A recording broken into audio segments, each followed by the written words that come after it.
Hello, everyone, and welcome to our third in a 5-part series of Recycling in America. What's working, what's not, and what do we do about it? I'm Keith Harrison. I'm founder and CEO of the Recycling Partnership and very happy to be your host today. Looked like we had a couple thousand people registered, and I see people signing in. So as you're coming in, feel free to use that chat to say hello. Maybe pop in where you're saying hello from, what state or city. I'm in Providence, Rhode Island. Hello from North Carolina, I see.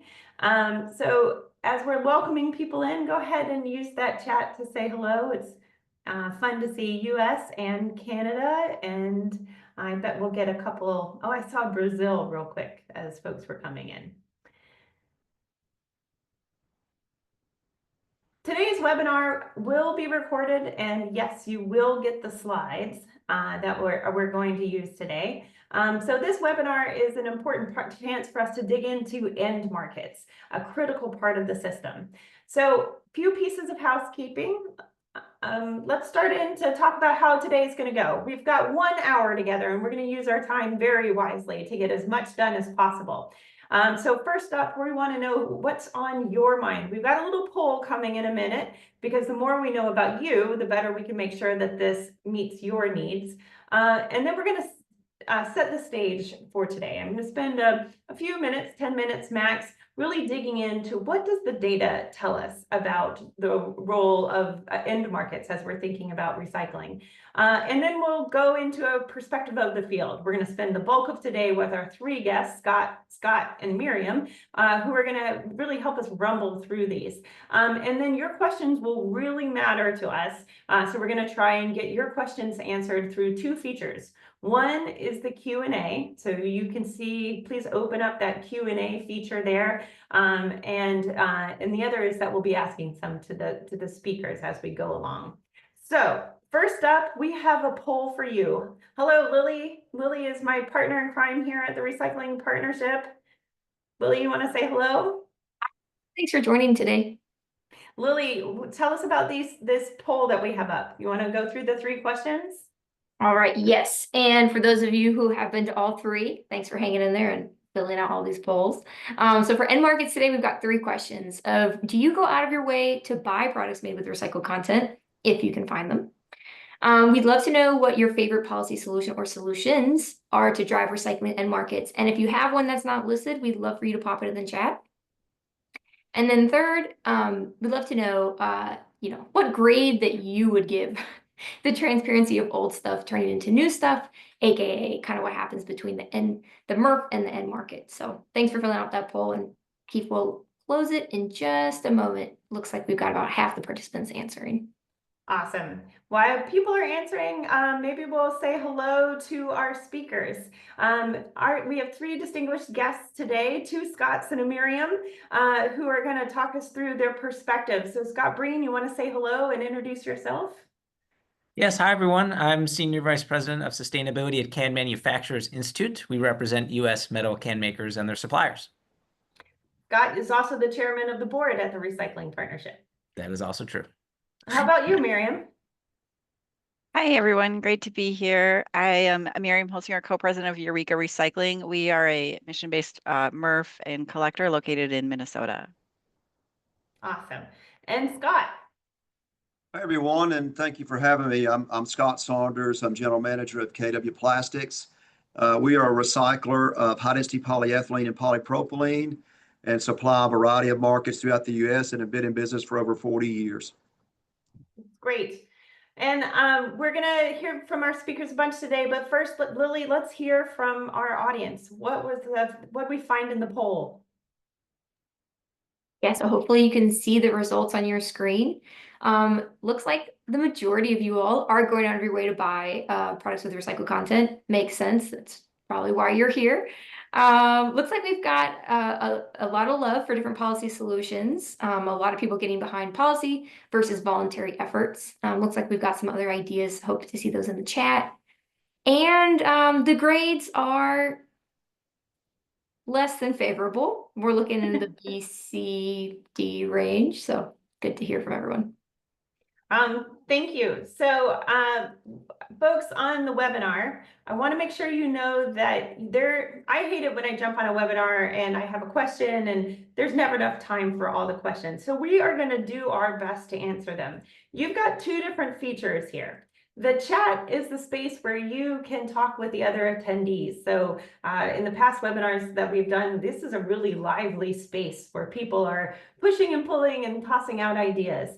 We have two recycling partnership staffers who are going to be in that space with you, helping to connect some dots. Craig Wittig and Danielle are going to be there. Thank you to Craig and Danielle from our team to help keep that going.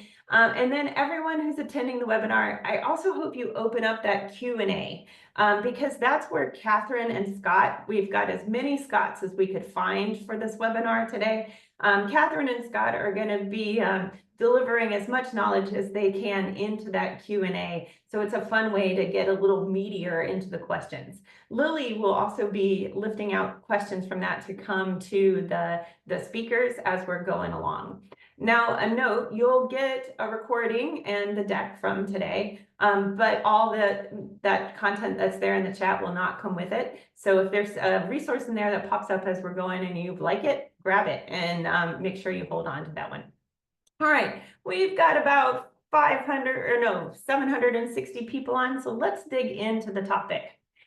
At the Recycling Partnership, we spend a lot of time thinking about what must be true for the whole system to work. No silver bullets is our thinking. We need 5 different parts of the system to work well. How stuff's designed, access to recycling, can people do it? Recycling engagement, which means do people do it? Processing and sortation, and the last piece, end markets, which is really about does old stuff turn into new stuff. And today we're really going to dig into that last piece of making sure that the old stuff turns into new stuff. At the Recycling Partnership, our mission is to build a better system.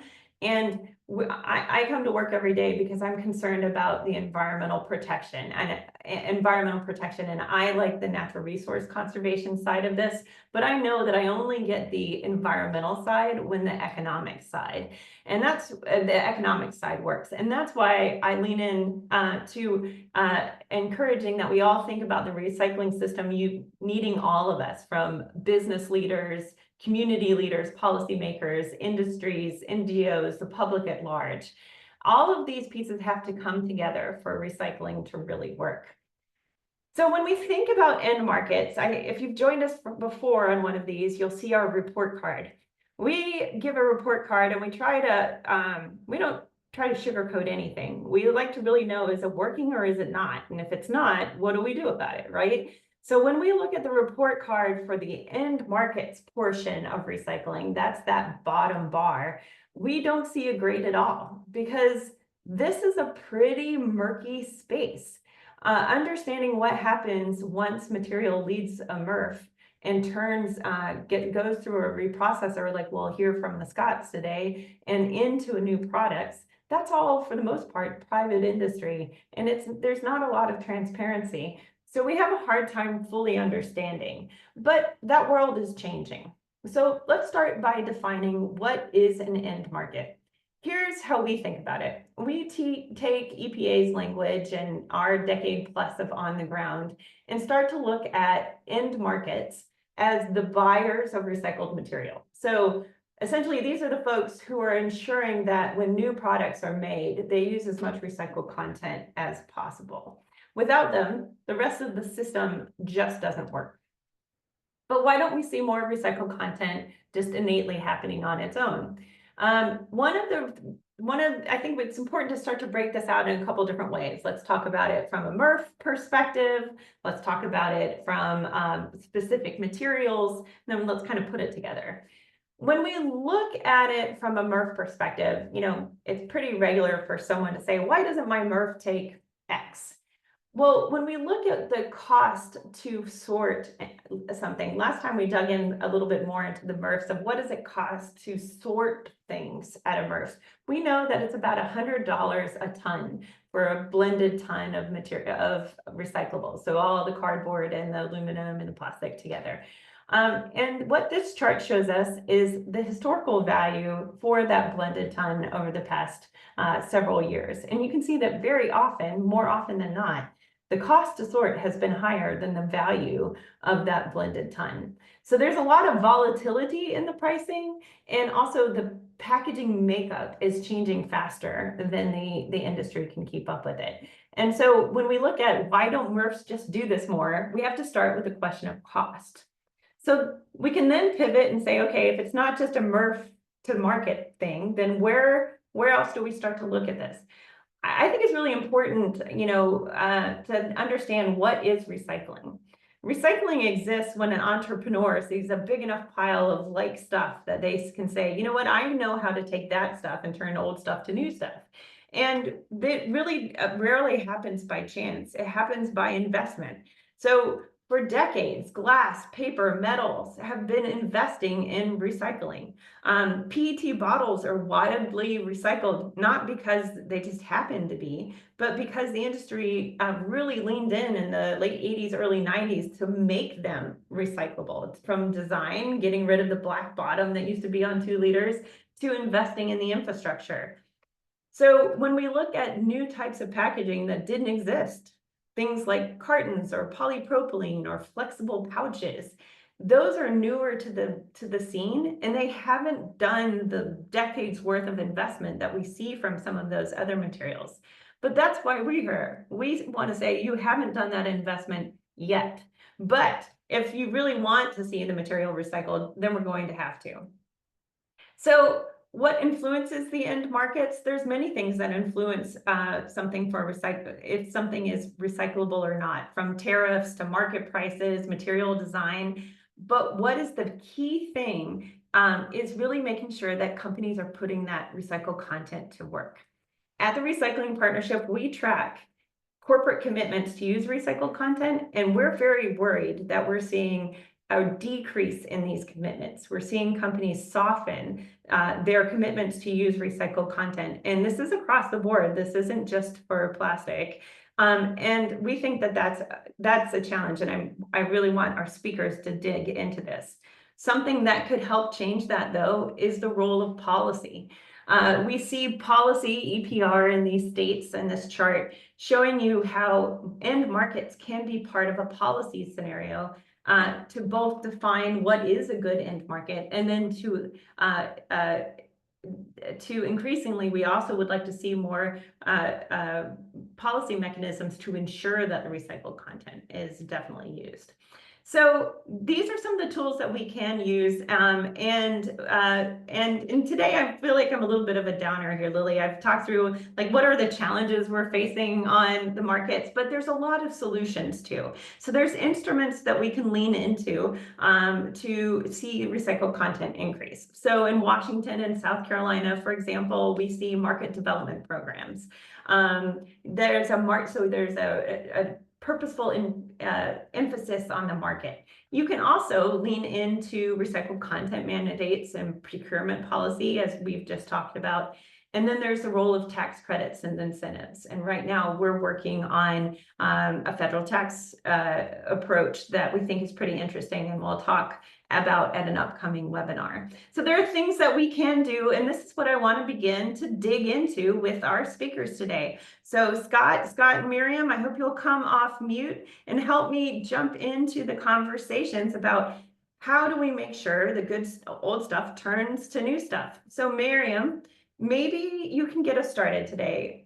Would you give us a little bit of context about what's different when we talk about recycling in markets today? Like what makes it so uniquely today versus a few years ago? What's going on? Yeah, well, in the 20 years I've been in this industry, it's what's kept me here is that there is rarely a dull moment. So I should just start out saying that. As you could see by the value chart you had, there's been a lot of ups and downs over the last couple of decades. And I think what's really, there's a few things that are different today. One I find super exciting is the how much more extended producer responsibility legislation we see passing across the states. I think now we're up to 7. For those who aren't familiar, this is a type of law that really puts the responsibility of ensuring that packaging and products are handled responsibly onto the people who are making that in the first place. Depending on the state, the details of those laws can vary significantly, but we used to always say, you know, as a MRF, and probably end markets feel this way very much too, that we're like in the basement of a house that has a leaky roof, right? And we're just running around with a bucket, trying to catch that water and do the best that we can with it. And so with EPR, we're saying like, no, let's really close that circle, right? And make sure that those people who are designing those products that you and I and everybody are all buying are actually designed to be fed into feedstock for end market. And in our case too, can easily be recycled, right? Because for something to be recycled, it has to both be made of a material that someone can turn into a new product, and then it has to be separated or sorted if it comes to a MRF, or it could be collected individually too, but it has to be consolidated, and then it has to go to someone who actually turns that into a new product. So I'm really excited. We're still in the early days of EPR, so we haven't seen the full impacts of it, but it's really great to see the energy and excitement around that. I think what's helped drive it is in the last several years, we have seen increased commitment from brands for more recycled content, and many of them have not been able to meet that. And so I think that's really interesting, is that even ones who want to do the right thing, they're having a hard time. Many of these companies are they're public companies, and so they can't always fiscally, you know, pay more, say, for recycled content if the non-recycled content is cheaper. So having a law that just says, nope, you got to do this, I think will really help even that and drive that. I think the other thing that's a little bit unknown, we saw this a little bit a couple years ago, but the tariffs we're all watching those and kind Yeah, of seeing right. how that will impact the recycling industry as well. So I think those are the two, I would say the two trends that I'm really like watching these days. Policy and tariffs. So Scott Breen, maybe you want to dig in a little bit on the tariff side? Yeah. Hi, everyone. And thanks, Miriam, for that. And yeah, I thought I would start by kind of walking through all the different kinds of metal cans and their end markets and weaving in a bit of tariffs too. So on the aluminum beverage can side, we recycle nearly 90,000 aluminum beverage cans every minute in the United States. And most of those end markets are located in the Southeast. And through all that recycling, we have an average of 71% recycled content. So we have very strong end markets for aluminum beverage cans. The price just recently for aluminum beverage cans is about 92 cents a pound. And this time last year, it was 66 cents a pound. So quite a bit of increase. I think part of that is being driven by the primary aluminum cost going up due to tariffs from Canada. I mentioned 71% recycled content, so 29% of your average aluminum beverage can is primary aluminum. And the way aluminum is priced, there's the London Metal Exchange plus Midwest Premium plus conversion cost. That Midwest Premium accounts for the tariff. So it's baked into that price. It drives up the cost of the aluminum product. So that's why I think there's more demand for that recycled aluminum, but in general, there's strong demand for aluminum beverage cans. So that's aluminum beverage cans. Steel food cans, first of all, how they're produced. The tin plate, most of it actually comes from abroad, about 70%. And that's why the tariffs really impact the price of steel food cans. We're hoping to get an exemption for that. And that's in part because most of the steel produced in the United States is used with electric arc technology. The other kind of steel production technology that's used, and that's what's used for steel cans, is blast oxygen furnace. Blast oxygen furnace doesn't use so much steel cans because they tend to be used for products like tin plate that are very thin, have high quality requirements. So instead, those steel cans go to the electric arc steel producers. 40 of 50 states have electric arc producers. So I mentioned aluminum beverage cans the end markets are in the Southeast. With steel, it's more general. And the other nice thing about steel is you can melt it down and make any other kind of steel product.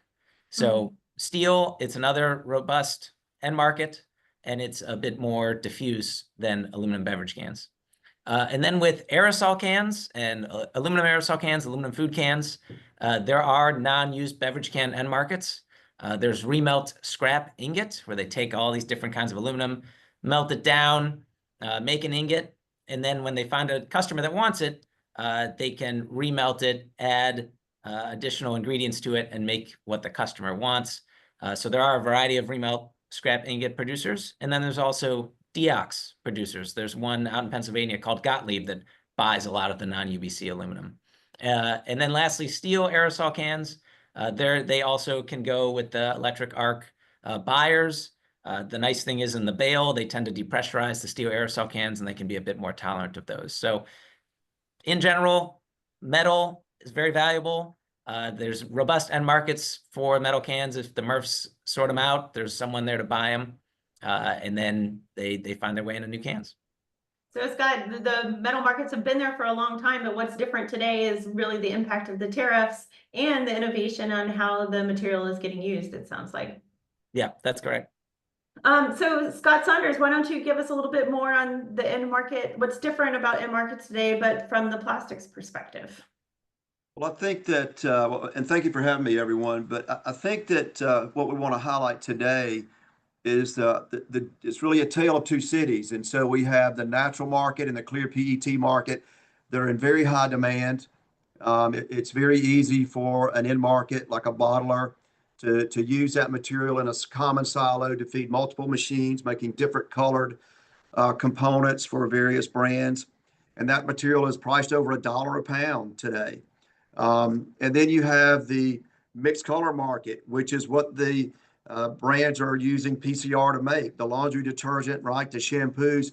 That market is down around 5 or 6 cents a pound because those commodities are still sold against virgin resin that is very inexpensive today. So for the market to really develop, we need the brands to make a larger commitment to use the containers that they create and not over compete for the natural material that comes from milk and dairy products. We're also really concerned about the tariffs in our business because we have suppliers in Canada and Mexico, and we have customers in Canada, Mexico, and the EU. So we're very susceptible to have to pay the tariff on the way in, and the customer pay the tariff on the way out. So when you look at North America and Northern Mexico, that is really one marketplace for automobile parts and blow molding parts. You can't almost look at it like three countries. Yeah. So very concerning, and we hope that is resolved promptly. Well, I'm glad you're talking about pricing in here, because one of the questions from the chat, and I'm kind of watching the chat at the same time, so thanks for the shout out to the Monstera. I'd appreciated that person who liked the plant. But Scott, there was a question from the chat of like virgin material is always cheaper. Is there a way to attach the full cost of, that recycling doesn't, that you can balance the cost balance that between the virgin material and the recycling? Is there a way to attach the offset to make them more price parity? I think you have to keep in mind what makes plastics such a really a wonderful material and an economy changing material is it is absolutely the most efficient supply chain. When you think about natural gas coming out of the earth, flowing through a pipeline into a reactor, that is the most efficient way to operate a linear business. And on our side of the business, where the material's got to be collected, it's got to be sorted, it's got to be transported, that is not as efficient. So at the bottom end of the marketplace, which is where we are today, it is very difficult because we've got probably about 20 cents to 25 cents a pound more in net cost to get the material to us and in a form ready to get to an extruder versus virgin. So a few years ago during COVID, when the prices were elevated around $1, we had no problem competing because there was adequate room to buy the scrap, to transport it, to process it. Now with virgin into the high 30s, the low 40s, it is extremely difficult for companies like ours to do that and then be at parity or a savings to virgin. Okay. How about Scott Breen about that more from a metals perspective? Does that resonate with you? Yeah, I mean, the nice thing with metal is that the material value is quite a bit, but it still tends to be cheaper than the virgin. So you showed that blended MRF value, and we've also looked at that data from TRP, and we found that the value of the recyclables, like about a third of it is aluminum beverage cans, but aluminum beverage cans are only like 3% by weight. So they really represent a lot of that value.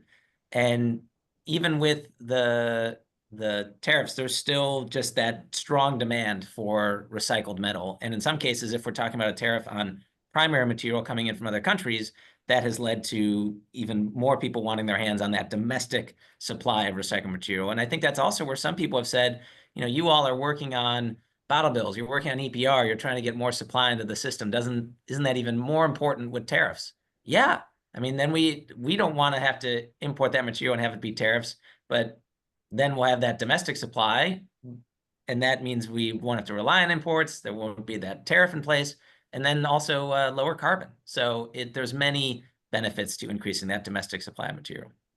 I I want to just get back to what Scott Saunders was saying too about the difficulty, especially in plastics competing with virgin. I think there's a lot of external costs that the plastics industry doesn't currently have to cover. And I think they're also in a very different marketplace than the recycled industry, the recycling industry, where they are choosing, right, to extract oil from the ground and elsewhere. And they can cut that off. They can increase the flow, as the value gets lower. They might decrease it, so then there's less plastic or oil, and then that raises the price. So they have a little bit of control over that flow. Recycling really sits at this fascinating intersection between public good and industry, right? And so we, especially at MRFs, we cannot turn off that flow. Like we can't just be like, okay, everybody, prices are really bad. Just stop recycling for a little while. But it also really is a public good to recycle, right? Because we know that we're keeping those resources in circulation. Someone commented on microplastics, like we're introducing less of that into the world. Every time we recycle, we're just keeping that material going around and around. It's also, reducing what we have to landfill or incinerate, which has leachate and stuff that goes up into the air and all kinds of problems with wasting. And a lot of times those costs might not feel financial right now, but they stack up, right, as we get into the generations and that material accumulates. So I think that's where recycling is at this really interesting intersection where people want it to act like a for-profit industry and operate that, but provide all the benefits, right, of this public service that we've all come to expect. And so I just want to acknowledge that rub, which also definitely makes this a wonderful, interesting place to work. Yeah, I've been in the space since 1998, and I had hoped to have fixed it by now, but it doesn't look like we've gotten there yet. But it is interesting. So, Miriam, I think that's a good you're flagging the misconceptions we have. So, any other misconceptions on your mind, Miriam? Oh, so many. I think the other thing that's been great is to see the innovation that's developed over the last several decades. And I heard someone say once recycling education has a really long tail. And so it's like things that we maybe heard 10 or 20 years ago might not be true today. And so one common one we hear is that, plastic bottles can't be recycled into plastic bottles. And I saw Kate Bailey responded that nope, most bottles do go back into bottles. Another one that we address a lot of times in the Midwest is people think recycling goes away, right? And actually 100% of the material we sort at Eureka Recycling stays in North America. Similar, we trade with Mexico and Canada at times, but we really work at keeping it close and supporting local end markets. So I think so often people think this is going on to other shores, and depending on the economics, that might happen a little bit more often on the coasts. But this really is a value add. And every time something gets recycled, it might be more expensive, but you're also adding wealth into that community, right? In terms of all the jobs that you're creating by turning this material into a new product instead of just burying it in the ground for a while. I want to flag that Brandon in the chat that still has optimism, and I think we have to. And I just want to say in the recycling partnership, we talk about what resilience means to work in this field, and we use 3 words. We use courage, optimism, and badassery to keep us going. So we can all share those. Those can be for all of us. Other Scots, I'd love to hear your thoughts. Which one of you wants to jump in on some common misconceptions? I think one of the most common misconceptions is that plastic recycling doesn't work and that it's a fallacy. And, in our one company here, we prevent 7.5 million containers a day from going to the landfill. And, then maybe somebody wants to point out, well, that's a tiny percent, but it's a whole lot better than 7.5 million additional containers going to the landfill. And we would certainly like to have more facilities the size of this one in other parts of the country. And going back to what Miriam had mentioned, we are part of a public good and a public service and part profitable. We would build and add capacity if we could get more material collected. And so what we have failed at as an industry over the last 25 years, convincing cities and parts of the country that don't have programs to develop programs. Because if we can get that material out of the landfill into the MRF, then the economics will take over and we can get that marketed. It's just getting it out of that landfill. So that's a challenge. That's a misconception, but plastic recycling does work. We just need to do more of it. What about you, Scott? I mean, similar sort of thing that there's plenty of capacity on the metal side as well. One of the things we were looking at, especially with tariffs, is, okay, if we wanted to put even more recycled content in aluminum beverage can, I mentioned that there's 71%. If we took the metal that's going, all the aluminum beverage cans going to landfill, and we instead put it into new beverage cans, then we would have even more aluminum left over. We wouldn't have to import any to make the beverage cans. So that just tells you like how much aluminum is going to landfill, but also that, we have this capacity here to turn it into new cans. I think the other misconception is around aerosol cans. It's not accepted in every recycling program, but too many people don't realize that their recycling program accepts it. They just need to empty it before they put in the recycling bin, and then there's robust end markets for those as well. Maybe a bit different on the aluminum side from where the beverage cans go, but all the steel cans go to the same place.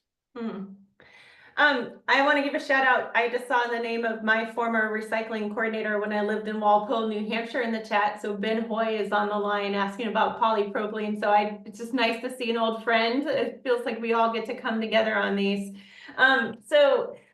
Speakers, we've talked about the challenges, but let's talk about solutions. So I'd love to hear some success stories.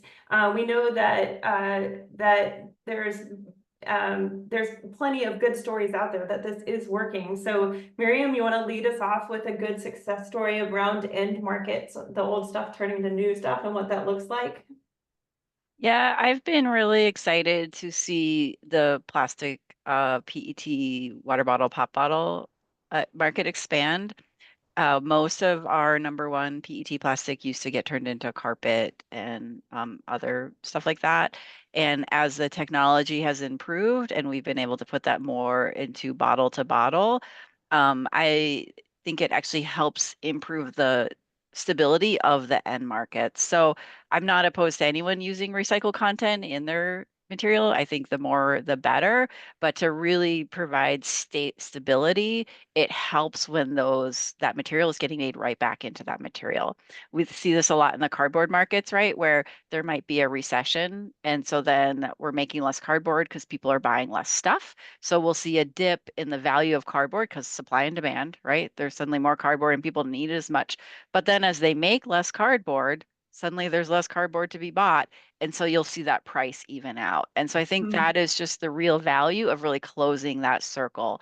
And I know we have a ways to go. So like I said, if people want to turn stuff into lumber and other products, more power to them. But I think that really for the sustainability, we need to keep working on that technology to really make that loop as small as we can. Yeah. Scott Saunders, what do you think about that? I think, yes, the consumer or generators that make a product should design that product so they can take what they create back into the stream as part of their raw material source. We also make a plastic paint pail out of polypropylene at our company, not just resin. And it is designed to where we can use our own paint can back that we do get back. We don't get that many back because paint tends to sit in your garage for several years, but the can is designed to accept that back. And I think that's one of our biggest success stories is we were able to develop that can. We displaced a metal can in retail that had a lot of inventory issues and a lot of damage. The plastic eliminates that problem. And we're able to consume a lot of polypropylene internally, over 100 million pounds a year. That was really difficult to market, allowed us to develop the market for tubs and lids very aggressively. We've also worked with a couple of brands. If you look at the Tidy Cat bucket today, it used to be yellow made out of virgin. Now it is gray with a really nice yellow end mold label. That is all made out of recycled resin that we provide to that company. And that was something we worked with them on for a couple of years. We're currently working with a couple of the electric car companies to get a lot of recycled material into various components in their cars. And we've been working with the big three for almost 30 years, getting recycled polypropylene and polyethylene into various components in those cars. So we just continue to work with the brands and to try to convince them, like I keep going back to, you try to take the material you create. That's the most cost-effective way to get recycled material into your space. Yeah, you're going to be seeing more from the partnership too on the use of recycled content and really calling for the brands to be more transparent by it. But one of my party tricks is, showing people how if you pick up that soda or water bottle or Hellmann's mayonnaise and you look through it and it's we're talking about PET here, but it's not crystal clear. It's a little gray. That is recycled content, and you can see that it's there. And we worked really hard with brands to get that over the line. And the first company to do it had all their hotlines at the ready they were ready for calls from the customers just freaking out that it wasn't crystal clear. And you know how many calls they got? They got zero calls. So I feel like that's a good success. Scott Green, what about in Metal World? Go ahead, Scott. Did you have something else to add? Well, I was just going to say, well, just to highlight Keith's point, one of the biggest hurdles, a brand is very concerned about a slight change in the package and what that does to sales.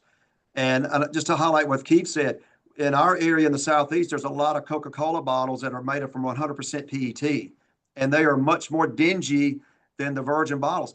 Doesn't hurt the sales. You really can't even see that it's recycled until you've already finished the Coke. So it's a great success story, and one that I think we could take to other brands to say, here are two bottles, they look slightly different, and it's working fantastically. So be brave. Don't be afraid. Thank you. Yeah. So in terms of success stories, I mean, I think the metal can in general is a success story, in part because no matter, like I was saying, the metal can, there's someone out there who's going to buy it. I remember when you asked me to speak on this, like, are you sure? Because we're pretty good. I mean, we have other issues. But I would say the issue is more not every can that's put in the marketplace is exactly what the end market wants. So for the example, the Aluminum Association has an aluminum can design guide where it has these 4 keys to designing an aluminum beverage can for recyclability. And one of them is eliminating the non-aluminum elements as much as possible.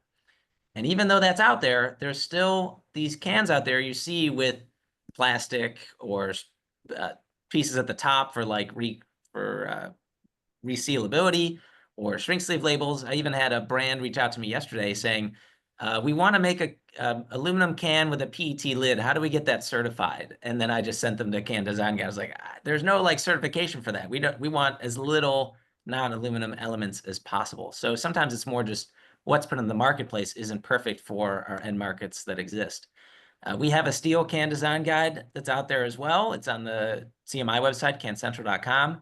And with aerosols, it's not as much an end market problem as it is an acceptance problem. And we're working with the Household and Commercial Products Association. We have an aerosol recycling initiative to try to improve access, improve labeling, so people know you have to empty it before you put in the recycling. But yeah, by and large, I was talking about the scale earlier. There's plenty of buyers, and they're making domestic cans that typically are sold here. So the tariff issue is more with some of the inputs that come into the domestic can manufacturers. And then a lot of the cans made here are sold here. So there's not that issue on the back end once they sell it. But then that cost of that tariff gets passed on through, and it might even be passed on ultimately all the way to the consumer. Hey, Scott, there was a question for you to repeat your stat on how many beverage cans are recycled a minute? Nearly 90,000 aluminum beverage cans every minute in the United States, and 97% of recycled cans become new cans. And that's in part because of aluminum cans are made of different alloys. So with steel, you don't have these different alloys. Steel products can be melted down to make any other kind of steel product. Whereas on aluminum, there's alloying elements like magnesium or other things to give that aluminum product a certain properties, capabilities.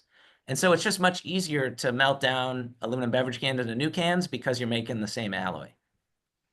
So I'm looking through the chat here and Lily's sending me a couple questions. We've got a couple themes around what happens if there's, as we're thinking about end markets, how do we address material purity, or if there's a toxic material that's in a mix? So Miriam, you get all sorts of weird stuff into your MRF, right? And you try to clean that out. So by the time it gets to Scott's plant or one of, Scott Saunders' plant or one of Scott Breen's manufacturers, it truly is clean. But let's all talk a little bit about like, what's the innovation that we're seeing around purity of materials? How concerned should we be about recycled content and toxicity? And let's dig into that a little bit. Miriam, do you want to kick us off there? Yeah, I think that's something we should definitely be concerned about. And we've been watching that at Eureka, and we're also part of the Alliance of Mission-Based Recyclers called AMBER, which is a group of mission-based recyclers really wanting to talk about when is recycling best and why and how can it be that way for our community. And then when is it really like redesign, reuse, reduce, some of those other R words that we really like to advocate for. And I think that there's just some things that maybe aren't designed to be recycled. And so we need to figure out how to redesign them or use a different material. And plastics, there's definitely a lot of questions about that because of all the additives they have to use, right, to give it that shape and texture and all the things that make it appealing to us. And so when you look at that, you're like, yeah, if you take something that had some toxicity in it, right, and then you recycle it, it's not necessarily leaving that. So I think really looking at what is this made of in the first place and getting that out. That's, I mean, one thing we've advocated for elimination of for years is PVC, especially in, containers where you really don't need it because that vinyl chloride does horrible things to the recycling process if it gets in the wrong material, and it's a known carcinogen. So really thinking about, what are we doing on the front end so that we're designing this product so that it can be as inert and wonderful as possible as it continues, going through the recycling process. Any other, Yeah. Scott, Breen, you want to Yeah, I mean, with metal, it's a very high heat process, so that helps. But at the same time, that aluminum can design guide, I encourage people to Google for it. It'll show up. Just type in aluminum can design guide, aluminum association. And if you go to page 7, it talks in pretty good detail about some of the issues, particularly that plastic contamination I was talking about. And it even mentions what Miriam just said. So it says here, the addition of excessive amounts of PVC, often used in plastic labels and shrink sleeves, into the stream increases chlorine emissions. This exhaust must be incinerated to prevent the emission of chlorine containing dioxins and furans, both of which are classified as hazardous air pollutants. So when you're using the wrong things, it creates problems for the manufacturers.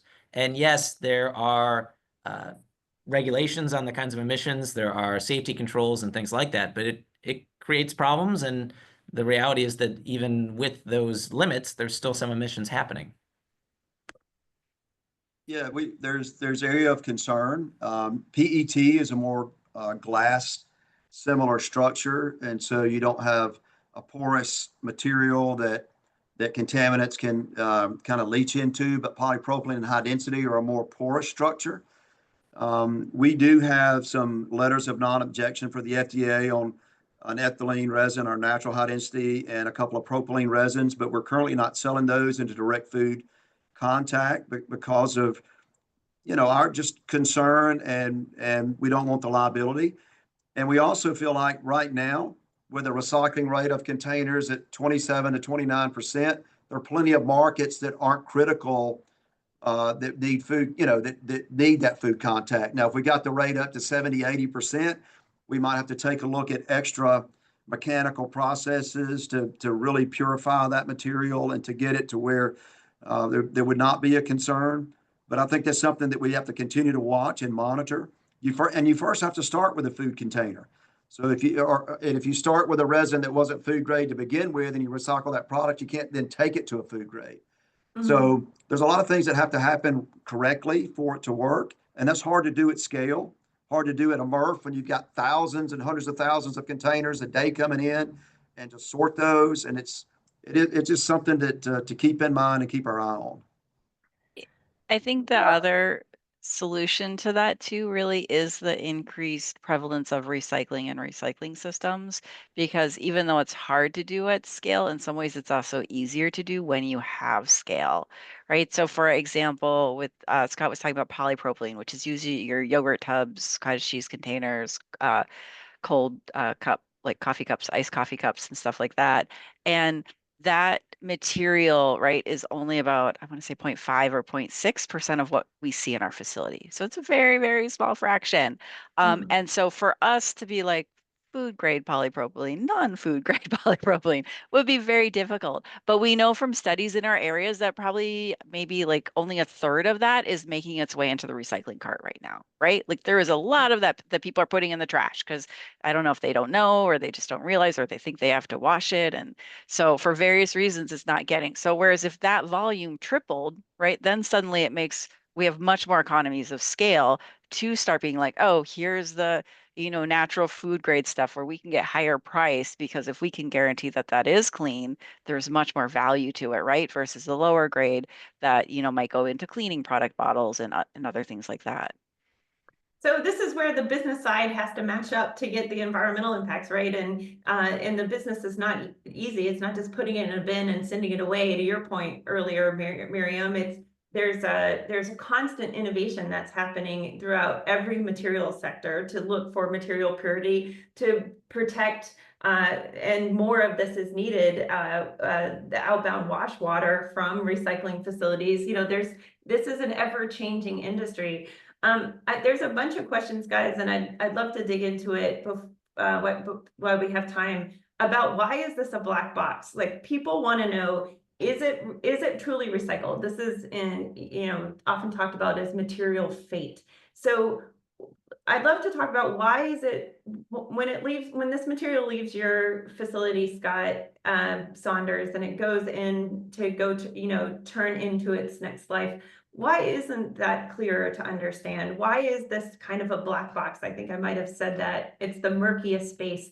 People want to know, why is it that way? How do we get more transparency? And I'd like to add a third thing. So why is it this way? How do we get more transparency? And how do we ensure, I want to push once more, that we get more companies agreeing to use recycled content? So I'd love to dig into those three things, speaker. Scott Saunders, can you kick us off? Yeah, I think, there's some lack of transparency because of marketplace competitiveness where none of us want to really reveal who our customer is or what special relationship we had or how we developed a new product, because it might give a company a competitive advantage to a marketplace. And I think that we're trying to still overcome the fact that a few years ago, there was some mixed bales that were prepared and sent overseas, and the residue in that material wasn't handled properly. And so that gave the general public the idea that, well, plastic recycling is not a legitimate business. And so I always try to point out at our facility here, we do not generate residue, maybe 0.25%. The residue that we have to landfill are trash items and residue items that come in the bale from the MRF. So if the MRF doesn't put it in there, we don't generate it. And so I think we've got to keep that in mind. What was the other question? There's three. Yeah, it was, why is it a black box? Right. How do we bring transparency, and how do we get brands to use more recycled content? Well, I think we just got to keep working with the brands, right? They've done a good job on the natural, and because that's easy. But where it gets difficult, so everyone knows, I saw some things about natural. Natural is like the clear, so a milk jug would be natural versus a color version. And that's easy, and that required really no capital investment in the supply chain after the recycler. Where it gets a little more difficult is when they start using back the pre-pigmented materials. So the brand has two choices right now. They can wait for chemically recycled material that's going to always be a lot more expensive if that ever does come to market, or they can create processes using multi-layer molding, slight color changes on their package, or it allow a little bit more variation and use the material today that they create. And so we keep talking to them and showing them, like the Coca-Cola bottle example of slight changes should not hurt your ability to market the material in a very high quality and a good price. It's just getting them convinced and getting to the right decision maker at that company that's got a high enough level in the management change to make a hard decision. Scott Breen, you want to jump in with the 3 questions? Yeah, I'll try. I mean, I think the reality is that the typical spread between the virgin and the recycled aluminum is about 30%. So it's, again, more a supply problem with the metal cans rather than, oh, the brands need to commit to use more recycled content. The people that make beverage cans want to put as much in there as possible because it's cheaper for them to do that. So it's more, again, more of a supply issue. I do wish that we had better traceability, that we could put, hey, this can has exactly this much percent recycled content. We more have industry averages. So there could be perhaps if individual cans or companies were trying to have higher and higher percentages that they could market, maybe that would drive some of it up. But again, I don't think you need to go there because there's already every incentive to use more recycled aluminum. We just need to get more back. And that's part of why we've been advocating for bottle bills, other policies that can change the system and get us much higher recycling rates. On the steel side, it's interesting. There's actually a theoretical maximum. I mentioned that all the steel tin plate that's used to make steel cans is made with blast oxygen furnace technology. And with that technology, if you go above 30% recycled content, it's actually energy inefficient. There's too much scrap in there taking up excess energy. You have to put energy in to heat it up. So if you require recycled content in steel cans above that 30%, it's not only energy inefficient, but because, like I was explaining, there's robust end markets for steel, you can melt down any steel product to make another steel product. If you just say, hey, you got to put more recycled content in steel cans, you're just diverting steel from one end product to another. You're not actually recycling any more stuff. I think So that's so part of critical, Scott. I want to underscore that. Like, Yeah. sometimes it's like, what's the North Star? What problem are we trying to solve? We're trying to conserve resources, and energy matters, the whole system. It has to be the bigger input. And so if you've actually got a negative trade-off, I'm so glad you framed it that way, Scott. Yeah, for sure. And I think that goes back to, there are, like in Colorado, they require every material type to have a PCR requirement. And so we're working with Circular Action Alliance on there, but everybody's kind of like, why are we doing this for metal? It's not going to actually drive any extra recycling. We might divert some stuff into cans, but this doesn't, the market's already sufficiently incentivized to use all the metal it can. And I'll put in the chat, we have a steel can recycled content white paper that explains this theoretical maximum in more detail. Yeah. So I'll put that in the chat. That's great. So Miriam, what do you think about those 3 questions? And then I'm going to end with a rapid fire for everyone. So what do you think, Miriam, about why is it a black box? How do we get more transparency? How do we get more recycled content in, if we should, to Scott's point? Yeah, I agree with what Scott Saunders said a lot about the black box and the competition. I think it's different state by state too. We have a very decentralized recycling system in our country, which can be frustrating for people who move around.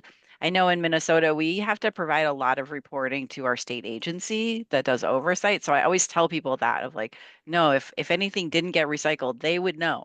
Like, there's some very strict rules, but I don't know what it is in other states, right? So I think it really depends state by state.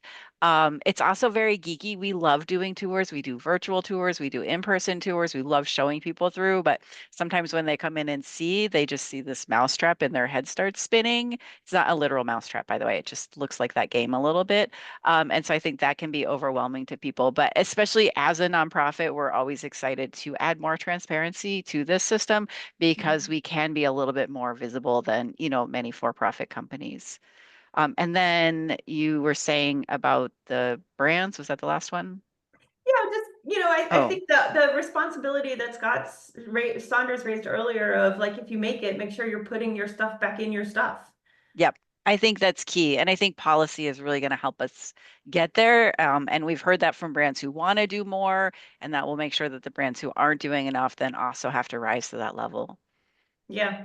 I see some folks having trouble. Some people can click the links in the chat, some people can't. I don't know, let Google be your friend and we'll find that down, or we can track that down. So I think we've got one more questions for our speakers. So let's go, we'll go Miriam, Scott Saunders, and then we'll go Scott Breen with a closing question here of like, what's the one next step that communities or companies or policymakers should take to strengthen end market? So if you could ask one thing, Miriam, what would it be? Oh, that's a tough one. I think that I think I would ask the community actually to get more involved. I think that there is a huge power in people standing up and advocating for what they believe in, and that really drives both the brands and the policymakers and all the people. And so we hear this from brands who come to us trying to figure out how to design their product better, and it's because people complain to them about their poorly designed product. So I think really, your voice matters absolutely. And so really encourage people to, get involved with the policymakers, with the systems, understand the systems. There's lots of information online on our website. We have a video if you want to see how our facility works. So yes, please continue. It's great to see so many people here today. Yeah, good conversation. Scott? I think that the market needs to value recycled material at something more than just what's your price versus virgin. Going back to what Miriam said, right? We're part public service, we're part profitable. And so, we need the brand and then we need their customer to value the material and value that the brand is using what they create to minimize plastic pollution. That can really change the market dynamics tremendously. Thanks. And Scott? And then I'll just add on the metal side that there's every incentive to use that recycled material. The brands want it because it means a lower carbon can, and the manufacturers want it because then they can get that domestic supply and don't have to worry about that added cost from the virgin or imported material.